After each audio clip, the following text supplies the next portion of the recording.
Assalamualaikum warahmatullahi wabarakatuh. Siswa-siswi SMK Cahaya Bangsa.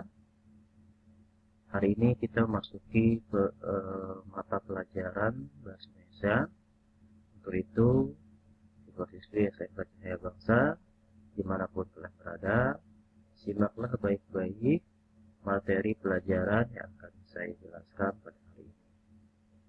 Hari ini merupakan materi lanjutan tentang surat lamaran pekerjaan yang kemarin. Hari ini kita akan membahas tentang bagaimana mengidentifikasi unsur kebahasaan surat lamaran pekerjaan. Untuk itu, simaklah baik-baik penjelasan yang akan saya berikan.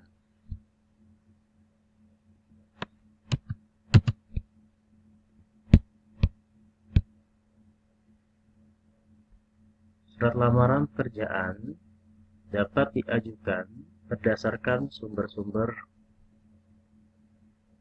Adalah sumbernya menurut Rohmadi dan Rustamji.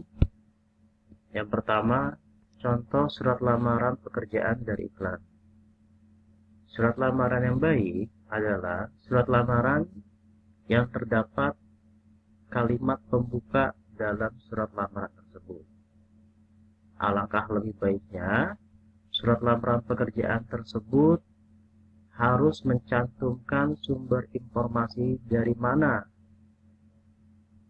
lowongan pekerjaan yang kita dapatkan. Yang terdapat di slide saya, contoh surat lamaran pekerjaan dari iklan. Adalah kalimat pembukanya. Setelah membaca iklan yang dimuat dalam harian, kalian cantumkan harian apa? Misalkan Kompas atau Pos Kota dan lain sebagainya, tanggal berapa, edisi surat lamaran dari iklan tersebut, yang isinya menyatakan bahwa yang berkaitan dengan posisi yang akan kalian lamar. Dalam harian, cantumkan juga lagi surat kabarnya, tanggal. Saya membaca iklan yang menyatakan bahwa PT, sebutkan PT apanya, membutuhkan apa, sesuai dengan posisi yang kalian lamar, berkenaan dengan hal tersebut saya.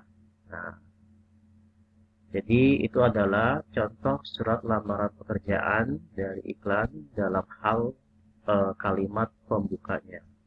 Oke, kita lanjut. Kemudian ini adalah dari contoh surat lamaran pekerjaan kalimat pembuka dari informasi seseorang. Menurut informasi dari Bapak siapa sebutkan jika kamu kenal. Perusahaan Bapak atau Ibu membutuhkan posisi yang kalian lamar sebagai apa. Sehubungan dengan hal itu, selebihnya sama dengan surat pada umumnya, surat lamaran pekerjaan pada umumnya.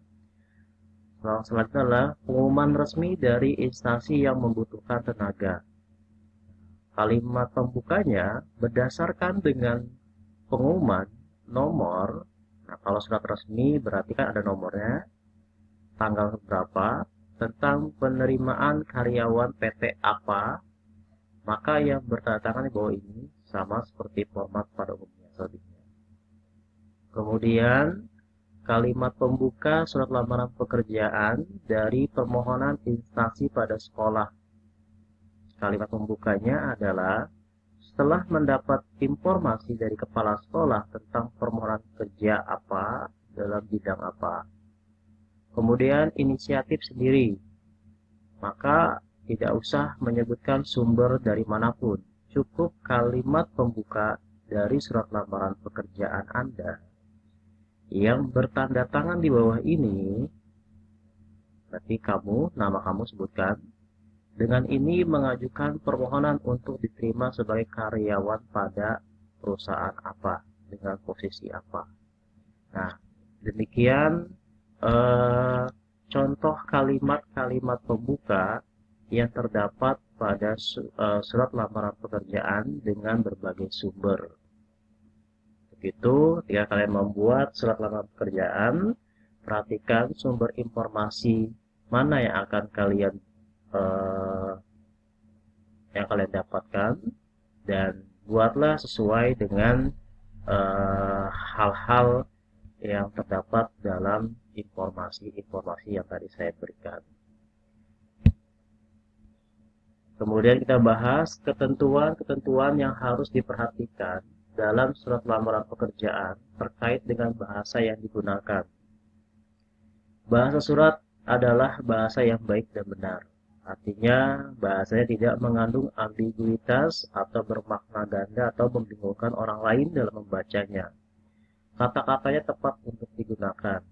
Yang kedua, bahasa surat menggunakan kata-kata yang sopan, harus menggunakan bahasa yang baku, tidak boleh menggunakan bahasa yang tidak baku. Bahasa surat berisi kata pengantar yang jelas, singkat, padat, informatif, dan tepat sasaran. Artinya tidak terlalu bertele-tele atau membingungkan, harus berisi kalimat yang bersifat informatif dan tepat sasaran sesuai dengan tujuan surat lamaran pekerjaan yang akan kita lamar. Kemudian bahasa surat tampak dari tulisan yang bersih, mudah dibaca sesuai dengan kaidah ejaan. Jadi tidak boleh kertasnya kotor, ya, apalagi kertasnya berminyak bekas gorengan, tidak boleh untuk dijadikan kertas untuk surat lamaran pekerjaan. Karena bagaimanapun surat lamaran pekerjaan kertasnya harus bersih, tidak boleh mengandung coret-coretan atau juga kebanyak tip X, ya, atau label untuk menghapusnya. Lebih baik ketika ada yang salah, saran saya ganti kertasnya untuk menjaga kebersihan kertasnya. Mudah dibaca, sesuai artinya tulisan kalian. Jika ditulis dengan tangan, jangan sampai kayak ceker ayam, sulit untuk dibaca. Ya, kemudian sesuai dengan kaidah ejaan bahasa Indonesia. Kemudian melengkapi bagian-bagian surat dengan norma bahasa surat itu seperti penulisan unsur hal, tempat, tanggal, alamat, salam pembuka, isi surat, salam tutup, tanda tangan, dan nama terang. Nah, ini adalah bagian-bagian struktur surat yang harus kalian lengkapi, ya. Oke, contoh ini adalah contoh surat lamaran pekerjaan dan analisis unsur kebahasaannya. Ini berkaitan nanti tugas kalian. Jadi simaklah baik-baik penjelasan berkaitan dengan contoh surat lamaran pekerjaan tersebut, nanti berkaitan dengan tugas yang akan kalian kerjakan. Ini adalah contohnya, ya. Ada contoh tempatnya Bandung 14 September 2012, perihal lamaran pekerjaan. Yang terhormat HRD Manajer PT Mobil Laksana Maju, Jalan Kintamani Luhur nomor 8 Bandung. Dengan hormat, berdasarkan informasi yang saya peroleh dari Harian Surat Kabar Pilihan Rakyat, dari koran, ya, perusahaan Bapak Ibu membuka lowongan kerja untuk beberapa posisi. Melalui surat lamaran ini, saya ingin mengajukan diri untuk melamar kerja di instansi yang Bapak atau Ibu pimpin guna mengisi posisi yang dibutuhkan saat ini. Saya yang bertanggal di bawah ini, nama Aisyah Watanabe, Bandung, 90 Mei 1991, jenis kelamin perempuan, pendidikan SMK Perhotelan Pasunda 3 Bandung, alamat Jalan Pasundan Raya.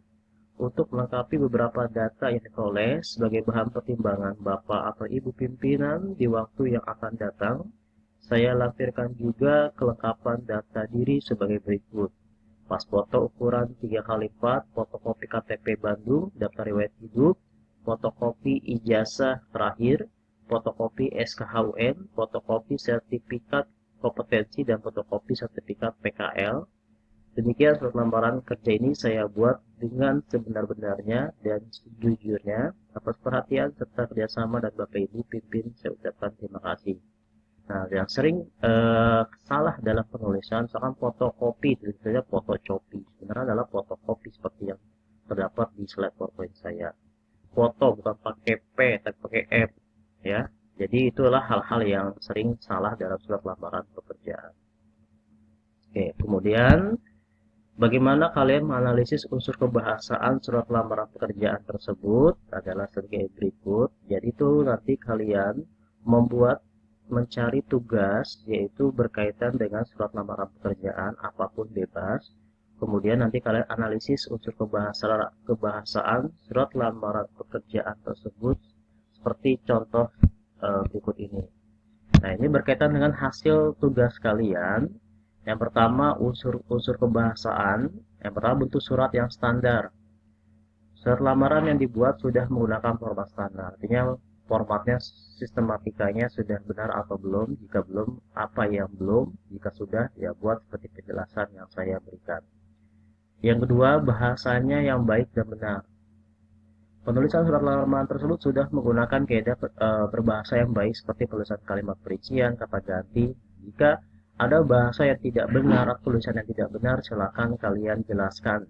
Tetapi jika sudah baik, berikan penjelasan seperti yang saya berikan. Kemudian kata pengantar jelas, singkat, padat, informatif, dan tepat saran. Karena informasi lowongan bersumber dari media massa pihak rakyat, pelamar mencatatkan sumber di awal. Selanjutnya pelamar mengajukan diri untuk mengisi lowongan tersebut. Nah, kalau benar seperti itu, tapi kalau misalkan dia dari individu tulis ya sumbernya informasi dari mana. Kemudian keempat adalah penyampaian maksud surat pada isi surat. Nah, sudah menggunakan kalimat yang jelas untuk melamar kerja, namun kurang jelas menyampaikan posisi jabatan yang diinginkan. Nah, jadi penyampaian maksud dari isi surat sudah tersampaikan atau belum, gitu ya. Kelima adalah pemakaian tanda baca koma pada bagian penutup surat. Nah, jika ada tanda baca yang tidak seharusnya ditempatkan, silahkan kalian komentari ya, terutama bagian-bagian tanda titik, koma, dan titik dua, apakah sudah tepat. Oke, demikianlah penjelasan saya mengenai materi kita hari ini. Semoga ada manfaatnya. Jika kalian tidak memahami atau kurang memahami penjelasan saya, silakan diskusikan pada jadwal pelajaran yang telah ditentukan. Oke, sekian. Assalamualaikum warahmatullahi wabarakatuh.